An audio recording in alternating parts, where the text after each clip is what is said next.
మంత్రి గారు. ధన్యవాదాలు అధ్యక్ష. మొదటి ప్రశ్నకి అవునండి, కొన్ని శాంతి భద్రతలు బందోబస్తు డ్యూటీల్లో రేంజ్ విఆర్ పోలీస్ ఇన్స్పెక్టర్ల సేవలను వారి నెలవారీ వేతనాలు భత్యాలను చెల్లించకుండా వినియోగించబడుతున్నది. అదేవిధంగా సెకండ్ క్వశ్చన్ అధ్యక్ష, ఖాళీలు ఏర్పడిన వెంటనే జిల్లాలో రేంజ్ విఆర్ పోలీస్ ఇన్స్పెక్టర్లు నియమించడం అవుతుంది లేదా వాళ్ళ ఆప్షనల్ అనువైన విధంగా డిప్యుటేషన్ విభాగాలు నియమించబడుతుంది అధ్యక్ష. పోస్టింగ్స్ ఇచ్చిన వెంటనే వెయిటింగ్ వ్యవధిని క్రమబద్ధీకరించి వేతనాలు పొందడం అవుతుంది. కావున వెయిటింగ్ వ్యవధిలో ఇన్స్పెక్టర్లు ఇబ్బందులు ఎదుర్కొంటున్న విషయం వాస్తవమే. ఎందుకంటే వారు పోస్టింగ్స్ పొందిన తర్వాత వారు వేతనాలు అయితే పొందడం అవ్వాలి, కానీ లాస్ట్ 5 years కూడా వాళ్ళకి ఆ వేతనాలు ఇవ్వకుండా చాలా ఇబ్బందులు పెట్టిన పరిస్థితి కూడా వాస్తవం అధ్యక్ష. అదేవిధంగా మనకి థర్డ్ క్వశ్చన్కి అవునండి, 4 wheelers ఒక్కొక్కరికి కూడా ఒక్కొక్క నెలకి 120 లీటర్లు, 2 wheelersకి 25 లీటర్లు పెట్రోల్ అనేది ఇవ్వడం జరుగుతుంది, పెట్రోల్ డీజిల్ అనేది ఇవ్వడం జరుగుతుంది. ఇది సహజంగా సరిపోదు. కావున శాంతి భద్రతలు డ్యూటీలు, విఐపీ డ్యూటీలు వంటి క్షేత్రస్థాయి డ్యూటీలు నిర్వహించేటప్పుడు అధికారులు అనేక ఇబ్బందులు ఎదుర్కొంటున్న విషయం కూడా వాస్తవం అధ్యక్ష. దీనికి కూడా ఇప్పుడు నెలకి 300 లీటర్లు, 2 wheelersకి అయితే 50 లీటర్లు చేయడానికి కూడా ఒక ప్రపోజల్ అయితే ఉంది. దానికి కూడా కార్యరూపంలో దారుస్తాం అధ్యక్ష.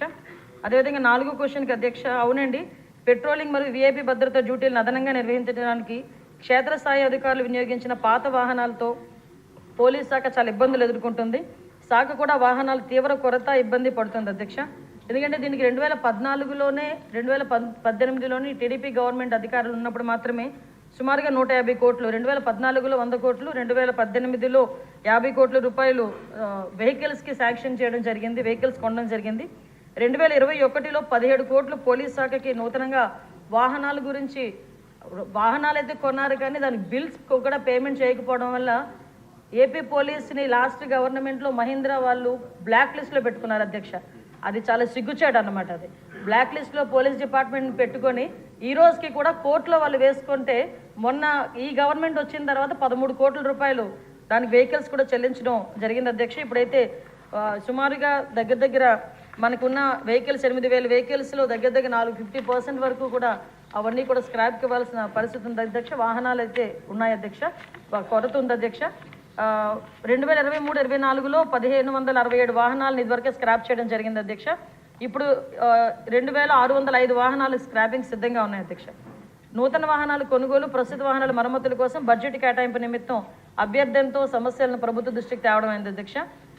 అదేవిధంగా నెక్స్ట్ క్వశ్చన్ అధ్యక్ష, అవునండి, పోలీస్ సిబ్బంది కొరత అయితే ఉంది అధ్యక్ష.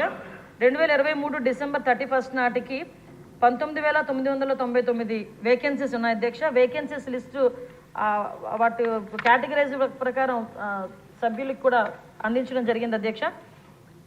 తర్వాత మనకి 17/9/2002 తేదీ గల హోమ్ సర్వీసెస్ శాఖ నుంచి కొంతమందిని, అంటే తర్వాత క్వశ్చన్ అధ్యక్ష, ఈ ప్రమోషన్స్ గురించి అడిగారు అధ్యక్ష. 17/9/2002 తేదీ గల హోమ్ సర్వీసుల శాఖ జిఓఎంఎస్ నెంబర్ 280, 30/12/2011 తేదీ గల హోమ్ సర్వీసుల శాఖ జిఓ నెంబర్ 301 ద్వారా తీవ్రవాద, ఉగ్రవాద సంబంధిత శాఖల్లో విశిష్ట సేవలు అందించిన పోలీస్ సిబ్బందికి తర్వాత ఉన్నత హోదా, యాక్సిలరీ పదోన్నతులను ఇవ్వడానికి ఒక కార్యవిధానాన్ని రూపొందించడం జరిగింది అధ్యక్ష. మార్గదర్శకాల ప్రకారం దిగువ పేర్కొన్న విధి విధానాలు నిర్వర్తించి అటు వ్యక్తులకు మాత్రమే యూనిట్ అధికారులు సిఫార్సు చేయాల్సి ఉంటుంది. అభ్యర్థి ఆమోదిత ప్రొఫెషనరీ అయి ఉండాలి. తీవ్రవాద వ్యతిరేక, ఉగ్రవాద వ్యతిరేక కార్యకలాపాలు, విశిష్ట సేవలు అందించి ఉండాలి.